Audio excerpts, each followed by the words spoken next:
तो हेलो दोस्तों, आज अमे वेला वेला कंईक जई रह्या ने तमे बी बताड़ेंगे कि अमे के जई रह्या। फटाफट अमार वीडियो में बने रहो ने अमे आ नाखी दीधुं आपणे पेट्रोल वगैरह तो गाड़ी हेडे नहीं। वे तो क्या अमे आवी गया आपणे हाईवे आवी गया એટલે તમે થોડુંક પતું પડી ગયું હોય ગયા કંઈક ને કંઈક જઈ રહ્યા એમ। પછી આપણે આ લોકેશન દેખીને તમે હજુ બી પતું પડી ગયું કે કે જઈ રહ્યા। બેડ માતા મંદિર આવીને અમે પછી નારિયેળ લઈ લીધું।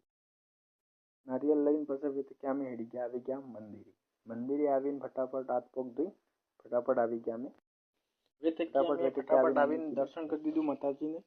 दर्शन करीने फटाफट वे बांडा निकल गया मंदिर बहार जोवा बदले। बहार भी मंदिर बढ़िया बनाव दीजो जो बहार नो लुक बढ़िया नदी किनारे है सुंदर है। तमे भी कहीं मौको मैं तमे जाजो जोवा वरू दर्शन करवा तमे गयो वगा वे थी बांडने हाथों फरीने पछी आमे आवी गया नारळ फूड नक्की करशुं। नारळ फोड़ीने पाछा वेचे कि आमे घेर निकली गया। वीडियो पसंद आप लाइक करो, शेयर करो, सब्सक्राइब करो। शेयर करो।